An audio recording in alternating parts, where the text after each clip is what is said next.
Ang punto, we were all part of history. Lalo na kaming mga senior na. So nakita namin yung mga pagkakamali. Nakita namin din yung mga tama. That's why, ang ano namin, why don't we celebrate yung ating independence sa June 12 na for a reason, tama na. Ayaw na namin. Ayaw na namin ng tarantadong governance. Ayaw namin ng arroganting politiko, ng mayayabang na politiko, mga self-serving na politiko, mga kawatan na politiko, magnanakaw. Ayaw na namin ng corruption. We will put an end to it. Kaya yung June 12, as I will explain sa aking mga vlog, yung June 12 is a declaration of independence from all these negative things na humihila sa bansa natin pababa. Nag-i-stagnate sa atin, na kumikigil sa ating mga freedom of expression, sa ating mga karapatan na pantao, at yung ating pag-unlad naging stagnant na, hindi na tayo umunlad, naiwan tayo ng lahat ng bansa na kapaligid sa atin na mukhang kawawa ng panahon ng World War II nung rumagasa ang Japan. Tapos ngayon, naiwanan na tayo. Bakit? Kasi ang mga politiko natin ang may kasalanan. Nataon tayo na national na palpak. Nagkaroon lang ng konting liwanag nung panahon ni Duterte. Ang punto, hindi tayo lacking ng cellphone users. Hindi tayo lacking in SOCMED users. 87% of our population. You're talking of more than mga around 90 million Filipinos. No? And ang kailangan lang natin sa June 12, 50% plus 1. Itong mga 40 million lang mahigit yun. 41 million lang. Mga ganun ba? Thereabouts, no? Ano ba nang gano'ng kahirap yun na ma-involve yung Pilipino sa isang June 12 na activity declaring our will na ayaw na natin. Ngayon, kung ang Pilipino hindi may involve dyan, bahala ang Pilipino, yan ang gusto niyong bansa, good luck sa inyo. Sa akin, yung 2 million na pananaw ninyo, no, can change the leadership, but it will not change the destiny of the country. Intindi nyo, ha? Tama, 2 million, show of force, makita mo na sa kalsada, wala magbibilang yan, may counter ka. 1, 2, 3, 4, 1 million na. Oo, 2 million na. O, palit na tayo. Kasi it's a 1, it's a 2, napalitan ang presidente. Mali yun. Ayokong pumunta sa ng konsepto. Kaya lagi kong sinasabi, after EDSA, what? Laging ganon.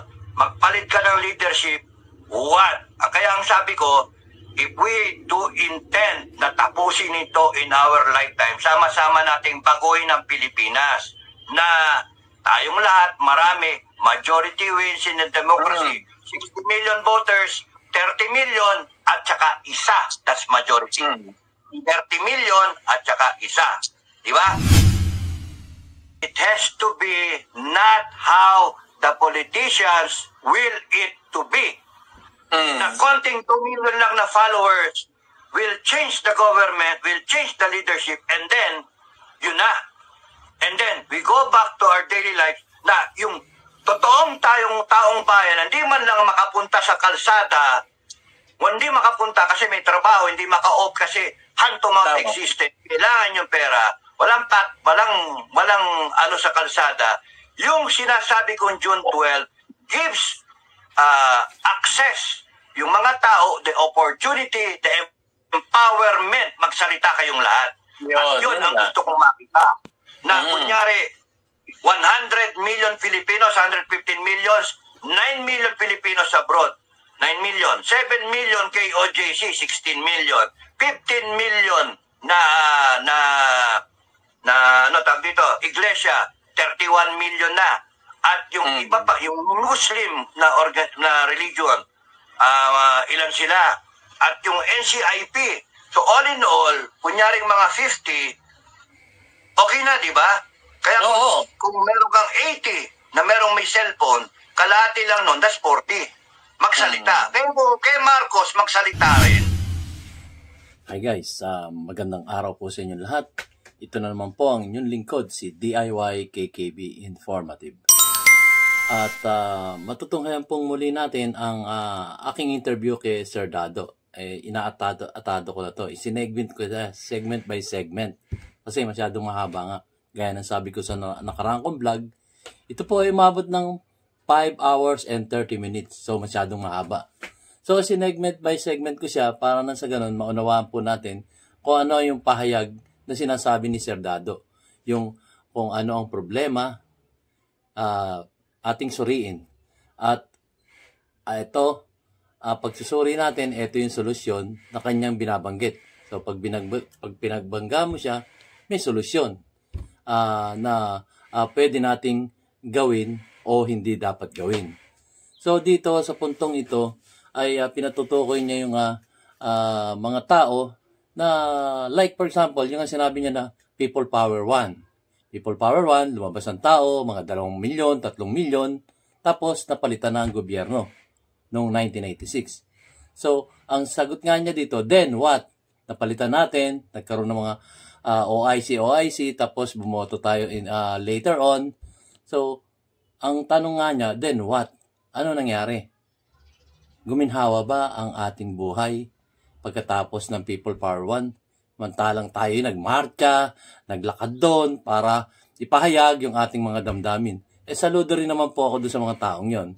Dahil pinaglaban nila at pinagtanggol ang ating inang bansang Pilipinas. Then, sabi nga niya, People Power 2. Naalis yung presidente ng People Power 2 at may pumalit na vice presidente. So, yun, nagbago na naman ang administrasyon. Ang tanong niya uli, then what? Yun uli. Same question. So, anong nangyari? Yun, napalitan na naman yung mga nanunungkulan sa ating gobyerno at ganun pa rin. Naghihirap pa rin ang bawat isang mamamayang Pilipino. Kaya napakahirap po na nagpakahirap yung mga taong yon na nagmarka at nakipaglaban, hindi natin narinig yung iba nating mga kababayan patungkol dun sa isyong nagaganap nung panahon na yon.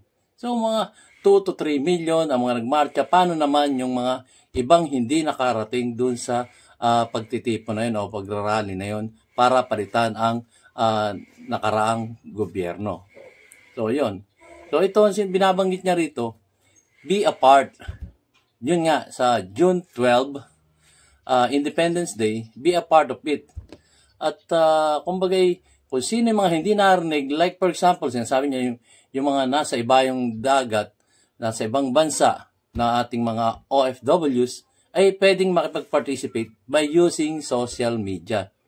So, wala namang pilitan to kung ano yung nararamdaman nyo. Kung kayo ba'y sawan-sawa na sa gobyernong ngayon na hindi tama ang ginagawa, so ihayag nyo. Hindi pa ako nag-encourage sa inyo. Pero kung gano'n ang inyong damdamin, ihayag nyo. Halimbawa, ako ay hindi na pabor sa kasalukuyang gobyerno. Tapos yung iba naman sabihin nyo, pabor ako sa nangyayari sa ating bansang Pilipinas. Yun, ganun lang. So, sa pamamagitan ng social media, ay maihahayag natin. Hindi na natin kailangan pang pumunta sa kalsada, makipag-rally. Pero saludo po ako doon sa mga taong yun kasi yun ang kanilang panindigan na magmarka, halimbawa, sa kalsada at ihayag yung kanilang mga puso't damdamin patungkol sa nangyayari sa ating inang bansang Pilipinas. Pero, paano naman yung iba? Yung nga yung tanong ko kay Sir Dad, paano naman yung iba na hindi naririnig ng mga, halimbawa, yung 60 million, example lang to, 60 million yung botante. Ang nagrally o ang nagpatalsik sa nakaraang gobyerno ay 2 to 3 million. Imagine that. So, nasa na yung 57 million na hindi narinig ng ating bawat mamamayang Pilipino dito sa ating inang bansang Pilipinas. So, ano naman? Paano naman yun? Yung 57 million, hindi man lang sila narinig. So, ito ang inihahayag ni Sir Dado, ni retired Captain Clemente Enrique Jr. ng Scout Rangers. Siya po ay si Pinoy Survivor. So, yun. Gusto niya marinig yung mga hindi rin niya narinig noong panahon na yon, yung mga nagmamarcha. Sila lang yung narinig eh. Paano naman tayong mga gusto o ayaw makipag-rally doon sa kalsada? So, pwede nating ihayag. Ito nga ano niya, yung kanyang inihahayag, maganda to. Hindi mo na kailangan pumunta sa kalsada. Kung hindi kayo makapunta sa kalsada, dito kayo ihayag. Dito nyo ihayag yung inyong mga damdamin sa social media sa Independence Day, June 12. So, yun ang ina-highlight niya rito. Nais niyang marinig kung ano yung sentimiento ng bawat isang mamayang Pilipino. So, ito, walang pilitan. Kung ano yung tunay na nararamdaman nyo, pwede nyo ihayag. Meron naman tayong freedom of expression, freedom of speech, di po ba? So, yun yung sinasabi niya rito. So, tunghayan po natin yung buong detalye na ipinahayag ng ating si Captain Clemente Enrique Jr. ng Scout Rangers. So, tunghayan po nyo guys. Ito po ay pamamagitan kong segment number 3 na Philippine Independence Day, June 12. So, ito na po. Sir Dado, maaari nyo po bang ipaliwanag muli ang inyong pahayag patungkol dito sa SOCMED? Ito na po siya. Ay, nakalimutan ko. Nakalimutan ko po. Guys, saglit lang. Nais ko pong magpasalamat sa aking mga viewers at lalong-lalo na sa aking mga subscribers na patuloy na sumusuporta sa ating YouTube channel, DIY KKB Informative. Maraming salamat po sa inyo, viewers at subscribers. Maraming salamat po sa patuloy niyong pagsuporta sa inyong abang lingkod na si DIY KKB Informative. Ito na po. Huwag na natin patagalin. Go ahead, Sir Dado.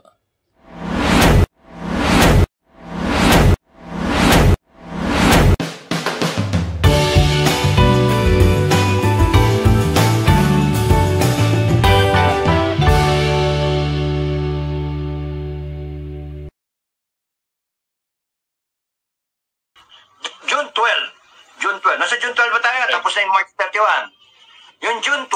Tapos na yun. Is an independence celebration.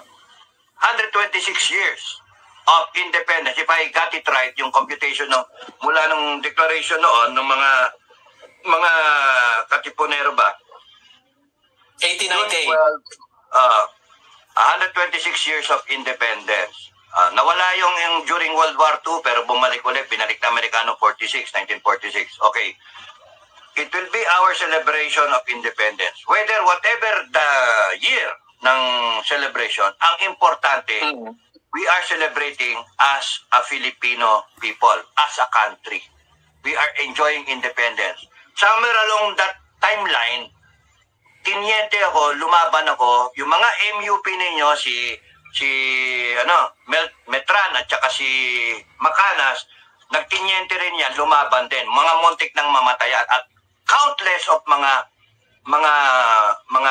sumusuporta na mga retired na mga sundalo, officers and men, regardless kung saan probinsya, saan galing, anong anong schooling.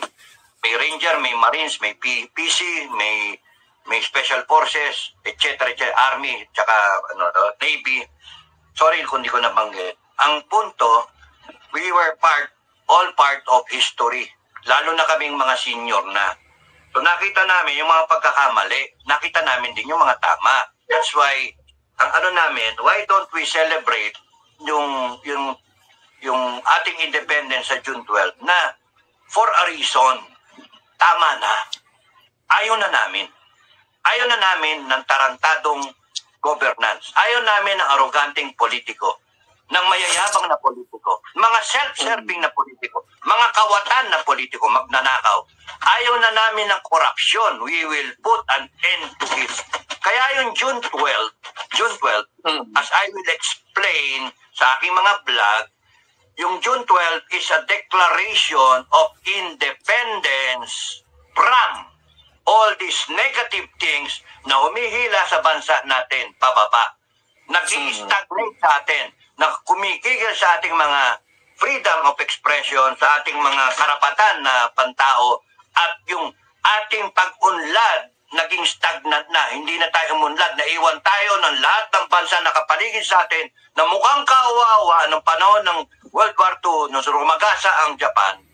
Tapos ngayon, naiwanan na tayo. Bakit? Kasi ang mga politiko natin ang may kasalanan. Nataon tayo na national na palpak. Nagkaroon lang ng konting liwanag nung panahon ni Duterte. And sad pa dyan, yung mga meron ngayon sa airport, laglag bala na naman. May napanood akong kanina. Saan ka nakakita nun, di ba? Okay, so fast forward. June 12, yun ang gusto kong maintindihan ng bawat isa sa inyo. May nagtanong na naman, bro. Sabi, Sir, paano yun? Kasi ang problema, hindi, karamihan ng Pilipino, mahirap, walang access sa social media. Kasasagot ko lang kanina ngayon sa vlog. Sabi ko, teka muna, 118 million, more or less, ang rehistrado na cellphone sa buong Pilipinas. Oo. 168 million ang nakarehistro na SIM card sa Pilipinas. Kung palagay mo ng dalawa-dalawa ang bawat isa on the average or in the on the average, kasi iba dyan isang cellphone lang, lalo na yung mahirap. Isang cellphone lang, tapos yung talk and text na yung ganon-ganon, yung maliliit, di ba? Dapangang yung camera nga, isang shot lang hanggang 2 shot lang Well, anyway, ang punto, pupuntahan ko pa yan ang ano doon, 168 million ang cellphone users sa Pilipinas. Kaya maganda kay pangit. Kalahati noon is 84. Tama? Kung tagalawa, palabas, 84 million na Pilipino ang mayroong cellphone. Minimum. Kung further mo yung data, 86.75 million o 87 million na Pilipino, according to information kay Google, 87 million na Filipinos, rounded off, are social media users. Ibig sabihin, may access siya sa social media, may information. Ang question mark, ang tamang question sa tingin ko is not the ability of the Philippine, the capacity to be informed doon sa mga pinagsasabi natin. Hindi Ang pinapanood kasi nila, hindi si Captain Enrique, hindi ikaw, iba pinapanood nila. Yung panganang walang kakwenta-kwentang, walang katorya-torya na kunyari ang kwento, kagaya yung pinakita sa akin ni Roldan, yung aking caretaker. Mahirap lang, pero 3 cellphone nila. Ako, isa, nung pinakita. Tapos yung cellphone nila, maganda pa yung akin. Basag-basag pa yung, nahiya ako pakita yung cellphone ko Sir, napanood niyo na bago. Sabi ko, alin yun? Sabi, sir, ito, tingnan nyo, tiniba yung saging. O, tinignan ko. Kutsa, 2 million views. 2 million views. Nanonood din pala sila sa YouTube. Tapos nung may saging na ganyan, saba, tiniba ng tiniba. Hanggang sa loob ng saging, merong 10,000 sa loob. Walang yan. Walang katorya-torya, mang kalokohan na kwento. Pero lang, para may content na gano'n na nakakatawa, hindi mo masisi, yun ang gusto nilang panoorin. Ayaw nilang panoorin yung isang Amy Marcos, isang Sara Duterte, si Digong, o kaya kung sino man. Sa kanila, walang kabering-bering yon. Ang kanila, ang tingin nila, yung ganong klaseng kwento, something to make them happy, to make them laugh. Ganon sila. And then, hinihintay nila, may dadating na ayuda. Merong purpose na part sila. Kasi may mga anak sila, 4 yung anak nila So, yun yung incentive ng purpose para alim yung anak mo. Graduate yung 2 nila, meron pa 2. So, entitled pa rin sila.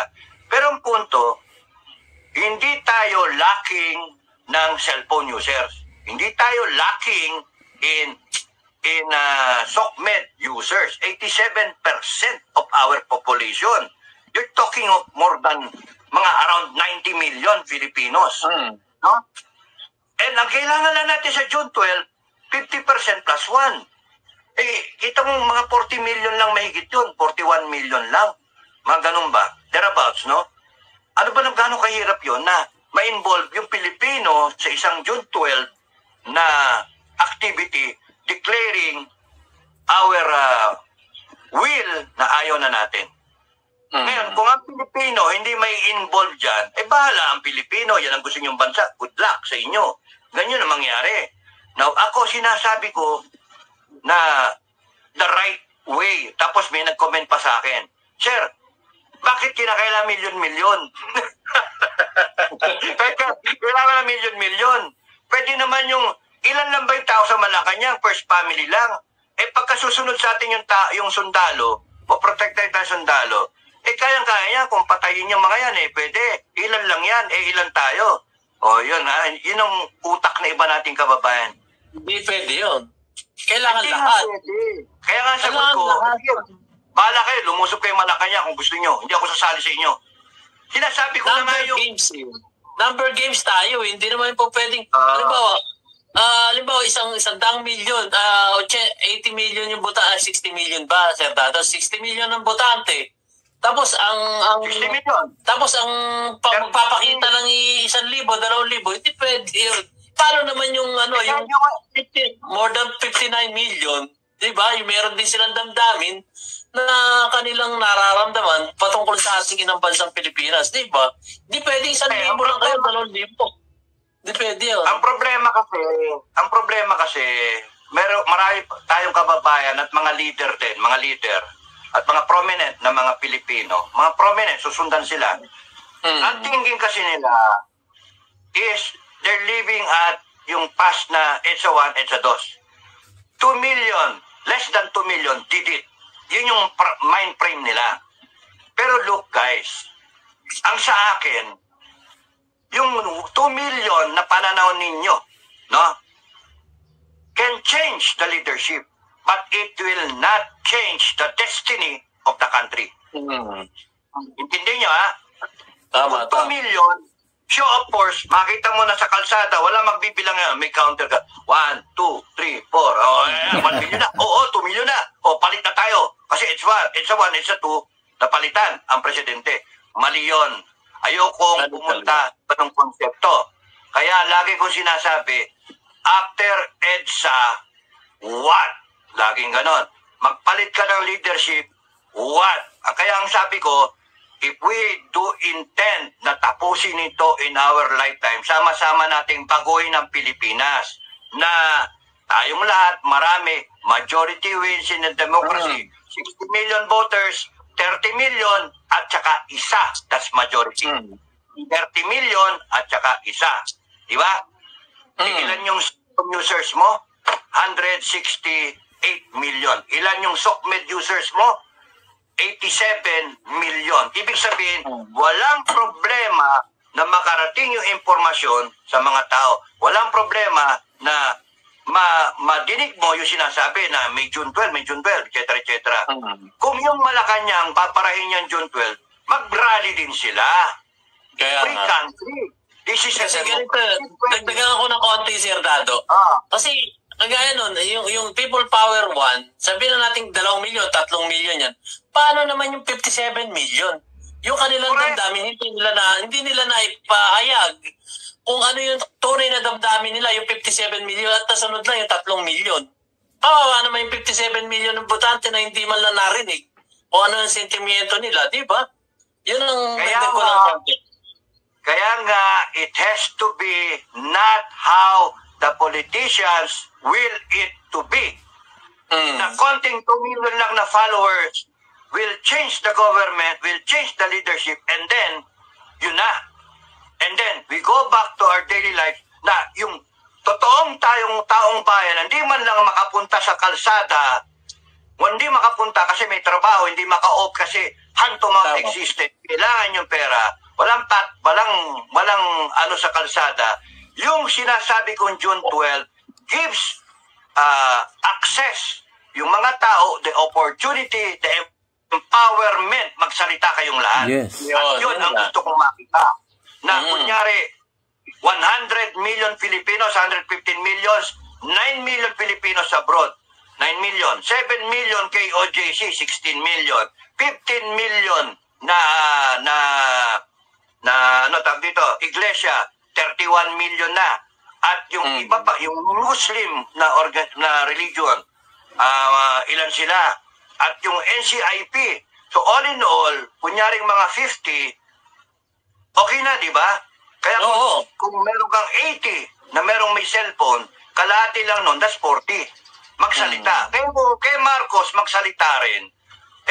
Majority wins. Then, nandun pa rin tayo sa diplomasya, nandun pa rin tayo sa rule-based na country na nakikinig tayo. Pero kung kunyaring nakita at kayo, yung gusto nyong, teka, baguhin natin, mali ito, ninanakawan tayo ng tarantadong hinayupak na mga to, mga walang niya to.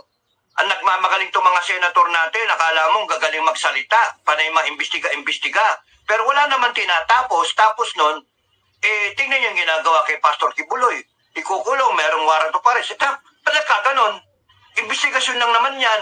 Ayaw matinos tao, right ngayon. Ayaw niya kasi yan po yung ating isusunod na segment number 4 na po yan. Ito segment number 3. Pakilala, ay sabihin yung pangalan. Nag-accuse na nag-accuse. End ko na po yung video dito. Kung ako si Pastor, talaga ayaw ko magpakita dyan. Mumurahin ko pa kayo. Kung pumunta man ako dyan sa Senado, sa Tamakal na mura, ang aabutin ninyo. Tapos na po tayo dun sa Independence Day. Sa aking congregation. June 12. Ayun po guys, so natunghayan na natin ang mapahayag ng ating magiting na si Captain Clemente Enrique Jr. ng Scout Ranger. So maganda po.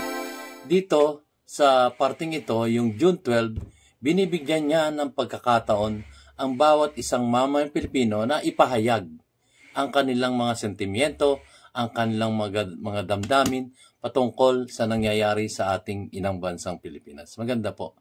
So, kung merong nagrarally, tayo naman na hindi makakarating sa mga paglalakad dyan sa kalsada at ihayag yung kanilang mga damdamin, dito naman po sa ating social media account, pwede naman tayong marinig ng bawat isang mamayang Pilipino, ng ating kapwa Pilipino dito sa ating inang bansang Pilipinas kung ano ang tunay nating damdamin. Hayag natin. So, yun nga, napakaganda nun. Yung iba na nagsasabing, sila lang naman yan 2 milyon, 3 milyon lang naman yung mga nagrally na yun. Tapos napalitan yung gobyerno. Paano naman kami? Paano naman kami hindi nakakarating dyan sa mga rally-rally na yan para ipahayag yung tunay na naming nararamdaman? So, ito na nga po yun. Yung ating mga social media sa June 12, Independence Day, ipakita natin ang tunay nating damdamin patungkol dito sa nangyayari sa ating inang bansang Pilipinas, kagaya ng korupsyon. So, yun. At makikita tayo doon kaysa naman doon sa mga nagko-comment lang na hindi natin kilala kung sino yun. Meron dyan na nagko-comment ng pangit, may nagko-comment dyan na maganda na patungkol sa pagsuporta. Dito, sa Independence Day, June 12, pwede nating hayagang iparamdam ang ating tunay na nararamdaman sa bawat isang mamayang Pilipino. So, yun lang po guys. At don't miss this opportunity. Makilahok po tayo kung gusto natin. So, para nasa ganun, marinig rin tayo, bawat isa. Kumbaga, sinasabi dito ni Sir Dado, whole nation approach. Lahat ng mamayang Pilipino dito sa ating inang bansang Pilipinas ay ipahayag natin ang ating sentimiento dito sa mga nangyayari sa ating inang bansang Pilipinas. So, hanggang dito lamang po guys. Maraming salamat pong muli sa aking mga viewers at lalong-lalo na sa aking mga subscribers na patuloy na sumusuporta sa ating YouTube channel, DIY KKB Informative. Maraming salamat po. Sa kaibuturan ng aking puso, ako po'y nagpapasalamat sa inyong lahat. Thank you po. Maraming salamat po. Yung mga OFWs natin na sumusuporta sa ating YouTube channel, like for example sa Amerika, sa Australia, sa Japan, sa Indonesia, sa Taiwan, marami na pong nagme-message po sa inyong abang lingkod, si DIY KKB Informative, na ipagpatuloy ko po raw ang aking YouTube channel at ipahayag yung mga kani-kanila rin yung mga damdamin. At imimensahe sa akin, Sir, pwede bang i-vlog mo tong ganito, ganyan rin. Hindi ko na po sasabihin kung ano yung mga mensahe nila. Pero narito po ang inyong abang lingkod. At kung gusto niyo magpa-interview, i-message nyo lang ako. para sa ganun, maihayag nyo rin yung inyong mga sentimiento at damdamin, mapapabor man ito o hindi pabor sa ating kasalukuyang gobyerno, paunlakan ko po kayo. At ako'y ngayon pa lang ay lubos na nagpapasalamat sa inyo. So maraming salamat po again sa aking mga viewers at subscriber. Maraming salamat po. So be a part of Independence Day on June 12. Maraming salamat po. See you on my next vlog, guys. Mamaya meron akong interview kay DIY, kay DIY KKB, no? KKB na TV, no? Tapos noon, pinaunlakan ko dahil sa gusto kong suportahan natin siya, no? Gusto kong suportahan natin siya. Tignan niyo yung channel niya. Tapos noon, I am authorizing him na kunin yung aking mga content ng videos and then explain pa niya, no? Magkakausap naman kami. So that kung sino man yung subscriber dito, subscribe na rin kayo sa kanya, no? Support nyo rin. At tingin ko dito, tunay na Pilipino he's out na, imagine, bumiyahe pa siya para lang makipag-meet sa akin. Kaya nga, that's why I stayed up para I will really meet him sa stasyon.